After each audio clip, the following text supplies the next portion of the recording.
تم نے قتل کیا ان کو، ولیکن اللہ قتلہم، لیکن اللہ تعالیٰ نے ان کو قتل کیا، وما رمیتا، اور نہیں پھینکی، اذ رمیتا، جب کنکریاں پھینکی، ولیکن اللہ رما، اور لیکن اللہ تعالیٰ نے پھینکی۔ اے محمد صلی اللہ علیہ وآلہ وسلم، جس وقت تم نے کنکریاں پھینکی وہ تم نے نہیں پھینکی تھیں بلکہ اللہ تعالیٰ نے پھینکی تھی، وَلِيُبْلِيَ الْمُؤْمِنُونَ، تاکہ وہ آزمائے مومنوں کو، منہ اس سے بلان، آزمانا، احساناً، اچھا، تاکہ وہ مومنوں کو اچھی طرح آزما لے۔ ان اللہ سمیع علیم، بے شک اللہ سننے والا جاننے والا ہے۔ ذالکم، یہ، وان اللہ، بے شک اللہ، موہن، کمزور کر دینے والا ہے، کئی دل کافرین، کافروں کی تدبیر کو۔ بات یہ ہے کہ کچھ شخص نہیں، خدا کافروں کی تدبیر کو کمزور کر دینے والا ہے۔ ان تستفتحوا، اگر تم فتح چاہتے ہو، فقط پس تحقیق، جاءکم الفتح، تو تمہارے پاس فتح آ چکی۔ وَإِن تَنْتَهُوا، اگر تم باز آ جاؤ، فَهُوَ، پس خیر لکم، تمہارے لیے یہ بہتر ہے۔ وَإِن تَعُودُوا، اگر تم نافرمانی کرو گے، نعودوا، ہم بھی کریں گے۔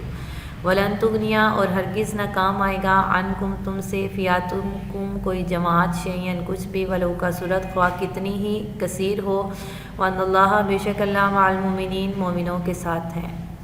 اگر تم محمد صلی اللہ علیہ وآلہ وسلم پر فتح چاہتے ہو تو تم پر فتح آ چکی۔ دیکھو، اگر تم اپنے افعال سے باز آ جاؤ گے تو تمہارے حق میں بہتر ہے، اور اگر پھر نافرمانی کرو گے تو ہم پھر تمہیں عذاب دیں گے، اور تمہاری جماعت خواہ کتنی ہی کثیر کیوں نہ ہو، تمہارے کچھ کام نہیں آئے گی، اور خدا تو مومنوں کے ساتھ ہے۔ یہاں پر اس کا لفظی اور بامحاورہ ترجمہ مکمل ہوا۔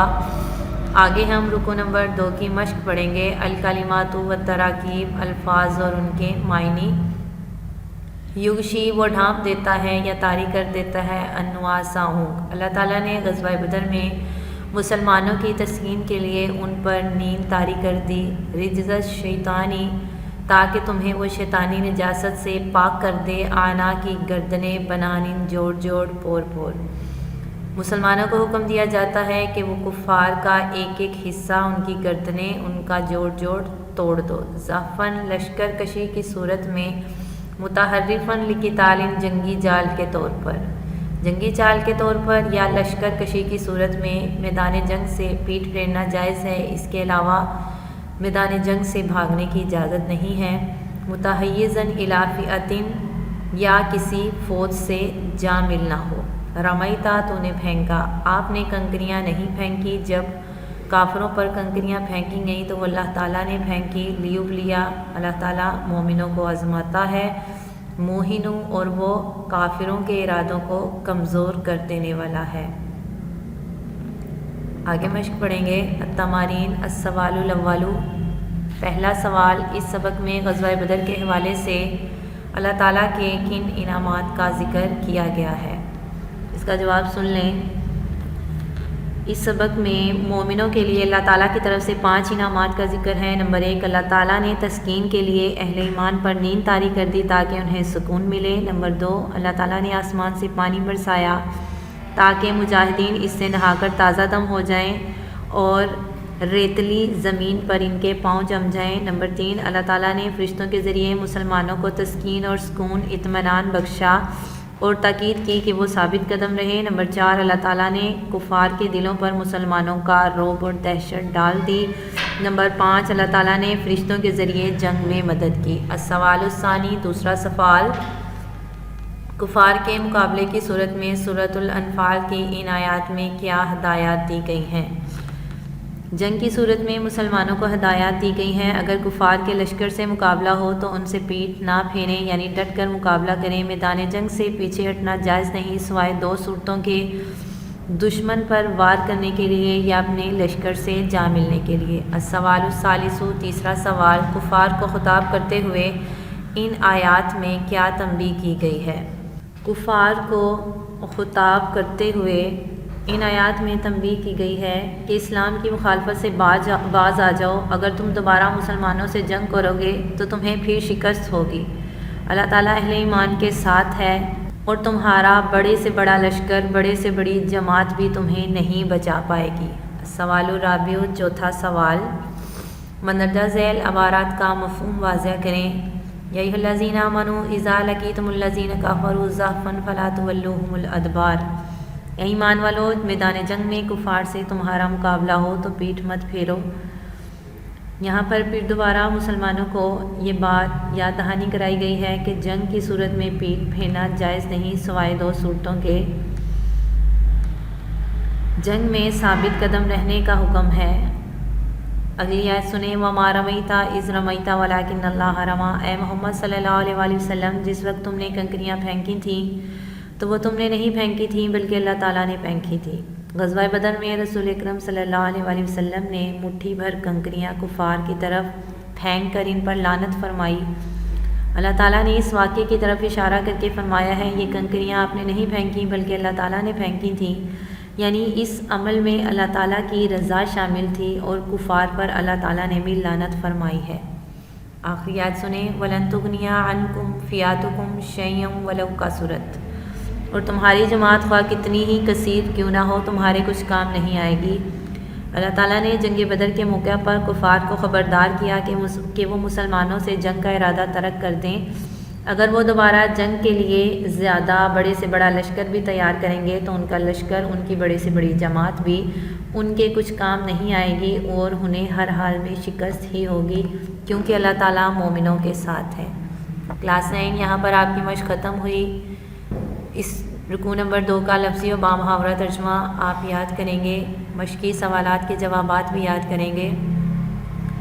ہیلپنگ بک سے اضافی سوالات اور MCQs بھی آپ لوگ یاد کریں گے۔ تھینکس، اللہ حافظ۔